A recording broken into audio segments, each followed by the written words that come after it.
Hey everybody, it's Shooter FPV, and this is part 3 of my DabberX build series.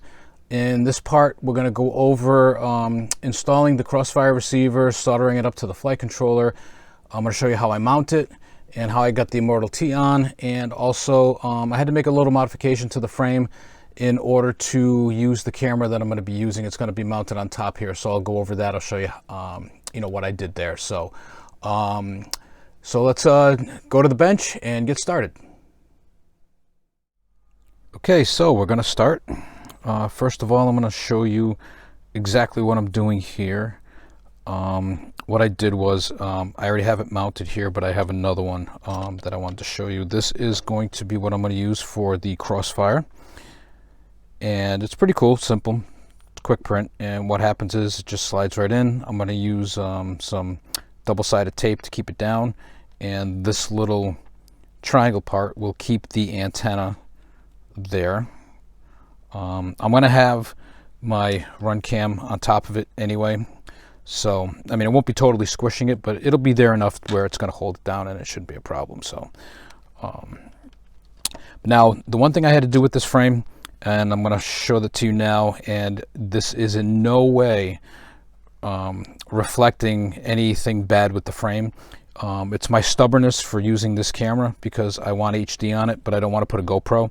So what I had to do, what happened was, there's 20 by 20 holes in the front as well as the back, but in the front what's going on is the wires for the flight controller and ESC stick out that way too much, so I couldn't put this down because it was getting in the way.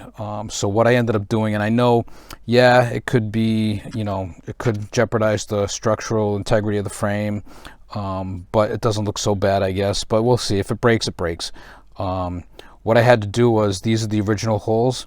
I ended up moving them up a little bit, and I know it's not the greatest job in the world, but it's going to work out for me. So I had to cut away a little bit here and on this side to move it up, and now it's going to work. But like I said, this in no way reflects anything bad. It's just me with what I'm using. So I'm pretty sure 99.9% of you out there are going to find that the original holes are no problem. So so don't think that that's a bad design on Ben and Damien's part, because it's not. It's just what I'm using. So but anyway, to get that out of the way, so what I'm going to do is, I'm actually going to, the way I'm going to put it is, I'm going to put the receiver here, and actually another thing, the one thing I like about these Mamba controllers, flight controller stacks, or they're just the flight controller itself, it comes with a pretty decent guide to tell you where things go,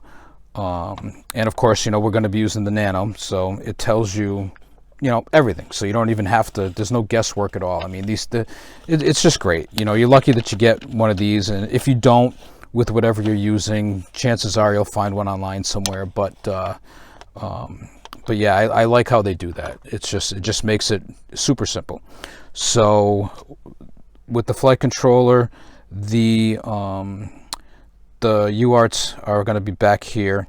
So what I'll do is, I'm going to let me just throw this on here.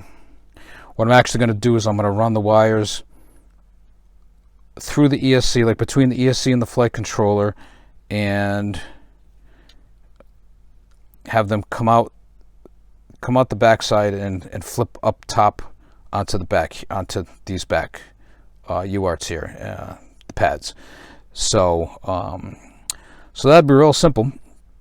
So what I'm going to do is, I got the soldering iron heated up, and I'm ready to go. I got my solder and my flux. Got to have flux. Yes. But anyway, here we go.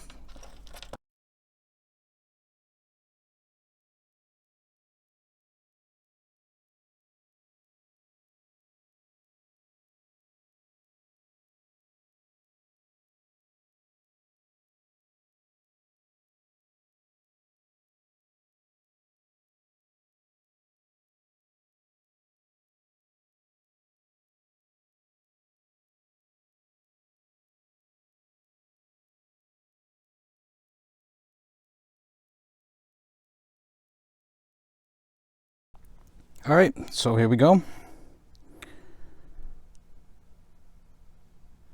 So set and ready to go. So now what I'm going to do is get the flight controller ready.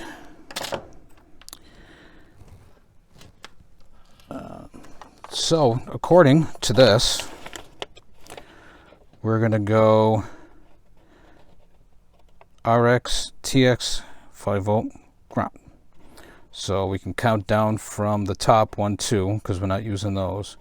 And so we'll use the next 4.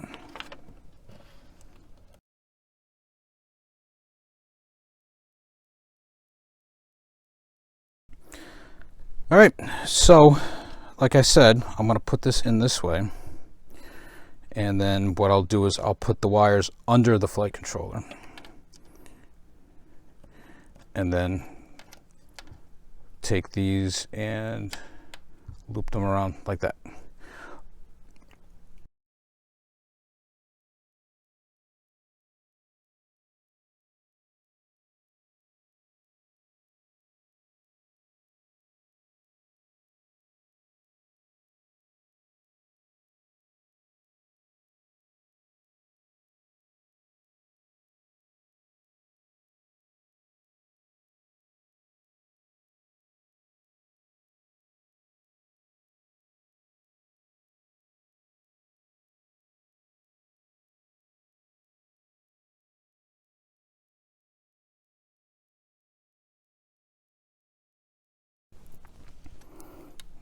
All right, so there you go. That doesn't, I might have to revisit that negative. Well, it's actually not that bad. I might just clean it up. But so now what I also do is I like to leave extra in case I do need to pop this off sometime. But also what I like to do is I like to twist the wires. Kind of prevents signal loss. Things like that, just, you know. Plus it keeps everything kind of neat. You don't want wires floating around. You don't want wires to get caught on anything, because you never know. So now what I actually should do is grab the double-sided tape. Good stuff. Get it at Home Depot. Not sure about Walmart, but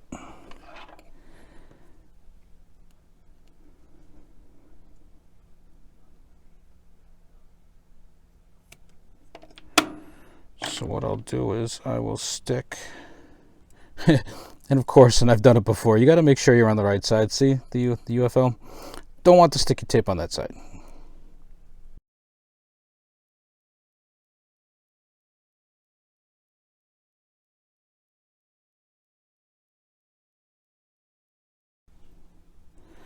And that should be good. One thing I just forgot to do was to put the antenna in there, but that shouldn't be too hard. What I'm actually going to do is I already plan this out. I'm actually going to feed this under here, and or what was I going to do? I could probably do this. It's a lot easier. I'm going to feed it through the bottom hole, and then come up and around. And then what I'll do is I will just zip tie the antenna like that. Eventually I might make some kind of a Model T mount for the back. Maybe I'll just mix a couple of things together and work something out. But it should be okay right there, and I'll just throw a couple of zip ties on there. It shouldn't be too big of a deal.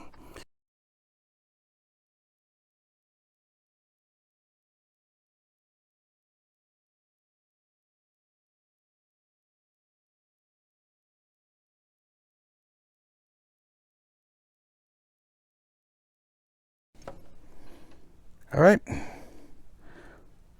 we go. So antenna's connected, it's protected there. I'm going to have the camera on top of that like I had said, so it shouldn't go anywhere. And then I'm just going to zip tie this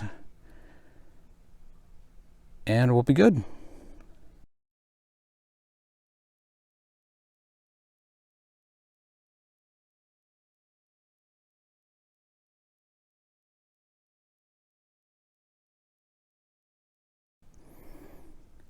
All right, there you have it. Not elegant, but it works. Maybe I'll try to fix that. I might get caught on something, but we'll see. So, all right, there you go. Crossfire receiver is good. The next step will be the camera. I'll do that in another video. And so that's it. So thanks for joining me on this. And as I always say, rips and packs don't crash. And we will see you next time.